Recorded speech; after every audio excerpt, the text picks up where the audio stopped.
au droit d'accès au logement. Le secteur immobilier traverse une période de turbulence, un stock de logements invendus qui s'accumule, des prix qui restent élevés malgré une demande en baisse et des citoyens de plus en plus nombreux à renoncer à ce rêve de devenir propriétaire.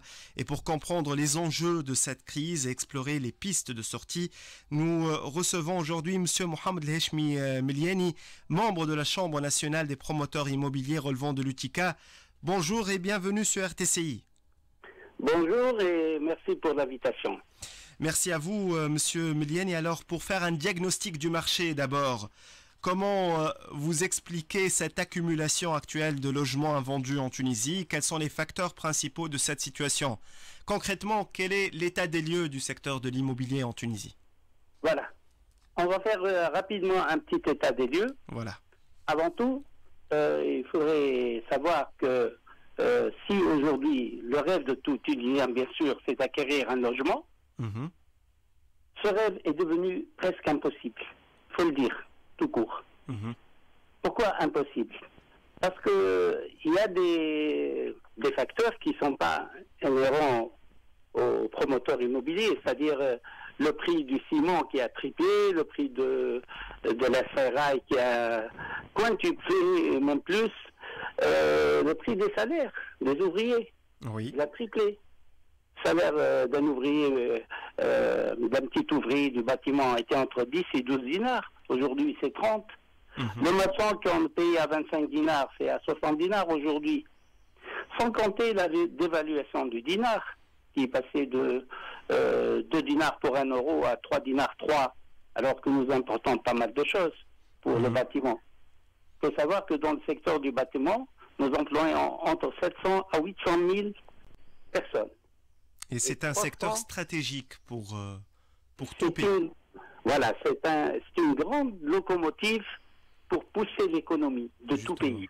Justement. Vous voyez un peu à droite et à gauche, vous allez voir que Dubaï, ce qui a rendu Dubaï, entre parenthèses, c'est le bâtiment. C'est l'immobilier, justement. Voilà. On a fait un benchmark, donc une étude comparative avec des pays qui nous ressemblent comme le Maroc. Le Maroc a accepté de faire des choses, il a changé des lois, et ces lois ont donné des résultats. Donc tout ça a fait que le bâtiment est devenu très cher. Ça, c'est la première chose. Pour revenir, et je vous donne un dernier détail, c'est-à-dire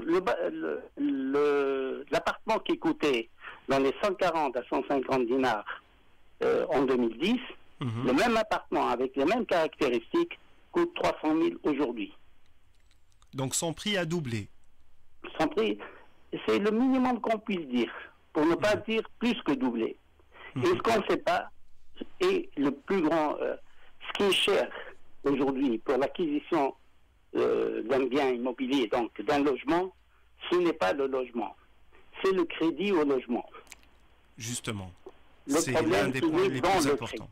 Oui. Parce que si vous prenez par exemple faites un petit calcul, si aujourd'hui un acquéreur va à la banque, il va prendre 200 000 dinars, il va rembourser 484 000 dinars, soit presque un demi-million de dinars. C'est énorme.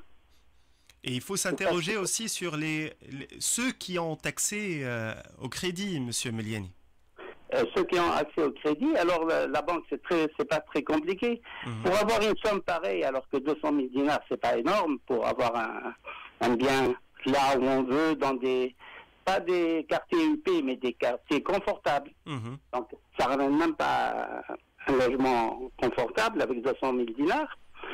Et il faudrait savoir qu'on va enlever, c'est-à-dire du salaire du couple, 2450 dinars par mois. 2550 dinars. 2450, et ces 2450 doivent être égaux à 40% du salaire du couple. C'est-à-dire que le couple doit toucher entre 5500 et 6000 dinars. Rappelons que le SMIC en Tunisie, c'est 500 dinars. Hein? 527, 527 et quelques, si je me rappelle bien. 528, 320 voilà. dinars. Donc, soi-disant, la classe moyenne, on réclame que la classe moyenne, un couple de la classe moyenne, ait un salaire de 5000 dinars pour avoir un accès au logement. Vous savez, la classe moyenne, aujourd'hui, la vraie classe moyenne, ils ont entre 2500 et 3000 dinars pour le couple. C'est ça la vraie classe moyenne. La plupart des fonctionnaires, des employés touchent dans cette catégorie-là entre 2500 et peut-être 3500 maximum. Donc, c'est ça la vraie classe moyenne. Moi, je me demande, Monsieur Melienne, et je m'excuse, hein, mais je me demande s'il y a encore une classe moyenne en Tunisie. Vous avez maintenant les chiffres de l'INS sur le recensement général de la population, et ce sont des chiffres très importants, même pour vous en tant que chambre professionnelle. Mais je ne crois pas qu'il y a encore une classe moyenne en Tunisie. C'est une classe moyenne qui est en train de descendre du premier étage au rez-de-chaussée. Effectivement. Moi, je dis toujours la avec même le champ chose. lexical de l'immobilier. Voilà. Je voudrais attirer votre attention sur les chiffres de l'INS pour les logements invendus. Oui. Ils ont déclaré, je ne sais plus, 8000, je pense, logements vides, j'ai oublié le chiffre. Je ne l'avais pas sous les yeux. Il faudrait savoir que ce chiffre n'est pas un chiffre que les promoteurs ils ont en stock. Ça, c'est des gens qui ont acheté un deuxième logement pour l'été ou pour tout et qui ne veulent pas louer. Parce qu'il ne faut pas confondre les choses. Si on avait autant de stock, les promoteurs auraient mis la clé sous le paillasson. Parce que vous imaginez le nombre de milliards pour constituer un stock pareil, c'est énorme. Donc il y aurait eu beaucoup d'impayés. Donc il faut relativiser ici. Il y a bien sûr des stocks invendus, ça c'est juste. Mais pas autant que ça, pour être honnête. Très bien, merci pour la précision. Et toujours dans le constat, dans l'état des lieux dressé par la chambre professionnelle, je voulais comprendre comment vous vous adaptez à cette situation. Voilà, les lois sont obsolètes. Les lois qui régissent déjà la profession datent de 1994. Donc vous voyez un peu la chose, 30 ans en arrière. On ne regarde pas, aujourd'hui avec l'intelligence artificielle, on planifie 150 ans à l'avance. Oui. On ne regarde pas 30 ans à l'arrière. Ça, c'est la première chose. Puis, tous les programmes qui ont été faits, soi-disant pour la classe moyenne, comme le premier logement, ont été des flops, il faut le dire. Un vrai flop, le premier logement. De premier logement. Alors que c'est l'État qui avance, c'est l'État qui avance, fait l'avance de 20%, et la banque va donner 80%. Les couples viennent chez le promoteur, ils sont heureux, on leur donne un papier comme quoi on laisse ça pour 10 jours à leur disposition, la banque leur donne l'OK, sauf que quand après ils voient un peu le salaire, qu'est-ce qu'ils doivent leur retrancher de leur salaire, 2450, ils passent plus, ils sont plus dans les marges. Donc ce programme où il y avait 200 millions de dinars, c'est-à-dire 200 milliards mis à disposition du Tunisien, en 7 ans, on a dépensé de ce programme, sur les 200 milliards, on a dépensé 70. D'accord. Et au 31-12-2024.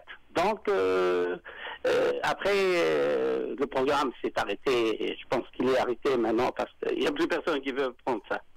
Justement, donc le mécanisme de premier logement, c'est un mécanisme qui propose l'autofinancement pour les couples qui veulent donc avoir un accès à un logement. 20%. Voilà, l'autofinancement de 20% qui est alloué par la Banque centrale, si je ne me trompe pas. Voilà. Je voulais vous poser une question par rapport aux expériences comparées. Vous avez cité nos voisins et des pays qui sont pas très loin de nous, qui ont la même situation.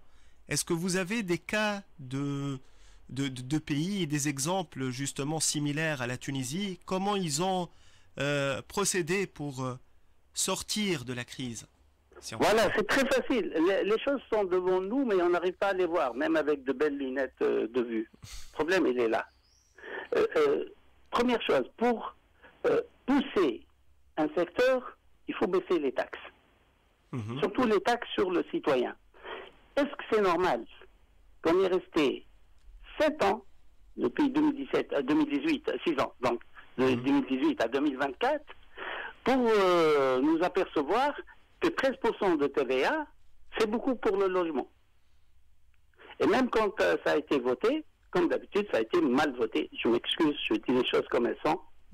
On a voté une TVA de 7%, parce qu'on a demandé 7% de TVA sur le logement, pour que le Tunisien ne puisse pas souffrir de cette TVA. Parce que c'est un plus qu'il doit payer. On lui dit le logement coûte tant, et vous allez payer 40 000 dinars de TVA. Il me dit, au lieu de 40 000 dinars de TVA, vous me donnez une chambre en plus, ce qui est normal. Donc le Tunisien ne comprend pas ce mécanisme de TVA. Et comment ça a été mal voté aussi, on a voté jusqu'à 400 000 dinars, une TVA à 7%, et 19% à partir de 400 000 dinars. C'est-à-dire qu'on veut absolument faire une Tunisie à 2 vitesses. Est-ce que le Tunisien qui a reçu un héritage ou je ne sais pas, il veut vivre dans un quartier un peu plus huppé, plus confortable? Au moins une fois dans sa vie, on ne lui donne pas ce droit. Pourquoi on doit le taxer 20% presque du prix du logement? Parce que lui, il veut vivre dans un quartier quand même assez confortable. Dans tous les pays du monde, j'ai fait des recherches aussi, il n'y a que la Tunisie qui a fait 19% de TVA sur le logement. Tous les pays du monde mettent la TVA au plus bas niveau, 5, 6 et 7% de TVA. Et pourquoi 7? Et je vais vous dire pourquoi. Parce que 7%, c'est exactement ce que nous payons en TVA pour faire le logement. Donc, quelque part, le Tunisien ne paye plus rien à partir de 7%. Donc, c'est plus facile de mettre 7% pour tout le monde que de diviser 7% pour certains et 19% pour d'autres. Ça, c'était un petit mot sur la TVA. Sur la TVA, ça c'est le premier point. Le deuxième point, moi je voulais commencer par une étude de cas similaire, Monsieur Meliani. Voilà. D'expériences comparées dans d'autres pays. Voilà. Alors, nous, on a fait donc cette étude avec le Maroc, qui nous ressemble physiquement et même territorialement, presque, et le Portugal, qui était un pays quand même... La même population, le même nombre de populations aussi. Et aussi la population, et qui était quand même un des plus pauvres pays de l'Europe. On voit le Portugal, comment il est aujourd'hui. Tout ça, comment il a pu pousser la machine de l'économie pour s'agrandir, pour se développer. Il a poussé par des mécanismes qui sont très simples. Il a baissé au maximum, comme tout le monde, la TVA sur le logement. Il a même mis ce qu'on appelle le Golden Visa. C'est-à-dire, si vous achetez, aujourd'hui, si vous achetez un bien au Portugal, vous aurez la nationalité. La nationalité, carrément. Nous, on n'est pas arrivé à la nationalité. Au moins, la carte séjour. Une résidence, voilà, premium, on peut dire. Ouais, on peut mettre une petite carte séjour en or, premium et tout. Et surtout, on a vu que dans tout, pour les citoyens du pays, comment on a pu dépasser tout ça, ils ont fait ce que nous avons fait déjà en 1970 et qui a réussi. C'est la location-vente. C'est le seul moyen pour un Tunisien en 2025 et plus d'acquérir un logement. C'est le point le plus important, le point focal de votre étude. La location-vente, et ça a été mentionné aussi dans un rapport de l'UN Habitat concernant la Tunisie, réalisé, je pense, en 2014. Ils ont proposé le même mécanisme.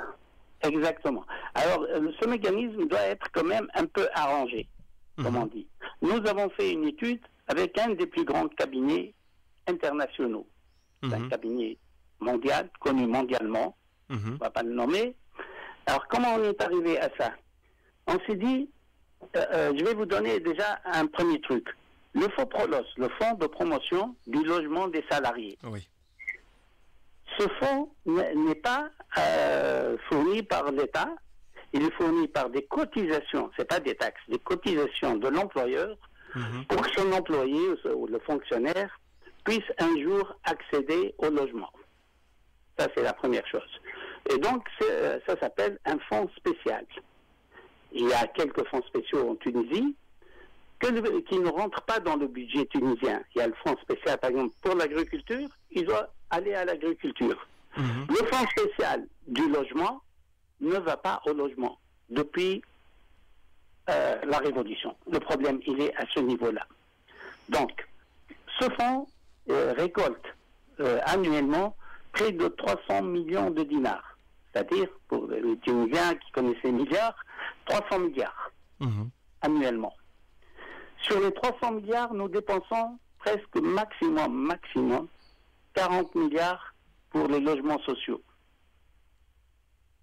Entre parenthèses, nous réalisons chaque année maximum 600 logements sociaux. Peut-être pour 200 000 demandes. Vous voyez le tableau. Donc, on a déjà un problème sur le logement social. Il y a toute une série de batteries de choses à faire. C'est pas le sujet d'aujourd'hui. Donc, ce fonds-là, qu'est-ce qu'on va faire? Tout Tunisien, une fois dans sa vie, et tout Tunisien, sans que ce soit une question de montant, 200 000 dinars, qui prennent un logement à 200 000 dinars, ou même à 400, ou même à 500. Mais une fois dans sa vie, va bénéficier d'un crédit de 3%.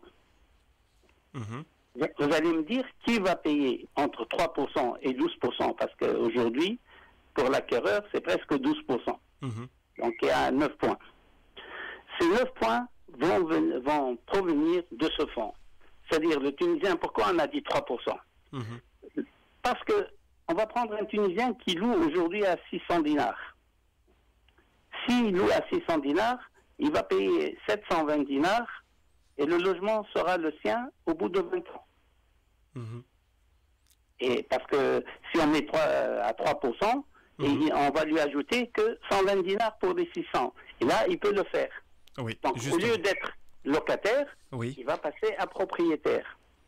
Et quand un Tunisien passe à propriétaire, et il devient déjà une portion de ce pays lui appartient, c'est la paix sociale. Effectivement. Et puis, il n'a pas peur pour sa famille s'il lui arrive quelque chose. Et c'est ce qui est très important. C'est très important. Donc, vous proposez la location-vente qui est un mécanisme très important et qui est réalisable à travers le mécanisme et le programme FOPROLOS. FOPROLOS. Le FOPROLOS aujourd'hui, quand on dépense 40 milliards pour les logements sociaux, les 260, on ne sait pas ce qu'ils deviennent. Ils rentrent dans le budget de l'État, peut-être pour payer les fonctionnaires, mais logiquement, et au niveau même de la loi, ils doivent rester comme fonds pour le logement, pour le Tunisien. Ça a été fait pour le Tunisien. Donc, avec ce mécanisme, puis si on prend le cas, et rapidement, d'un autre Tunisien qui est un peu plus aisé, qui a une location à peu près 1000 dinars, il va payer à peu près 1250 dinars, et il va acheter un bel appartement dans un quartier quand même beaucoup plus confortable. Justement. Et chose qu'il ne peut pas faire aujourd'hui. Effectivement. Et ça arrange tout le monde, que ce soit les promoteurs immobiliers, le citoyen et l'État, bien évidemment. Tout le monde est gagnant-gagnant. Gagnant-gagnant. Le promoteur, au lieu de faire 30 appartements, il va faire 100. Ça fait des économies d'échelle, donc les appartements vont baisser un peu. Le Tunisien, il est tranquille pour sa famille. Il ne fera pas de grève, ça c'est certain. Et l'État récolte plus d'argent. Plus d'argent, justement. Et on gagne la paix sociale. Et on gagne la paix sociale à un prix dérisoire. Effectivement. Parce que l'État n'a pas mis l'argent dans sa poche. Il n'a pas mis la main dans la poche. Effectivement. C'est un sujet très très important. Vous savez, donc l'immobilier, c'est un secteur très dense et on peut donc parler. On aura d'autres occasions certainement, Monsieur Heshmi Miliani, pour en parler. Je rappelle, vous êtes le membre de la Chambre nationale des promoteurs immobiliers relevant de l'UTICA. Le trésorier, voilà. Je vous remercie infiniment, Monsieur Heshmi Miliani, et je vous dis à la prochaine. Merci. Merci à vous. Merci, Monsieur Heshmi Miliani. Merci pour la Chambre nationale des promoteurs immobiliers. Mesdames et messieurs, restez à l'écoute. On revient dans un instant avec la rubrique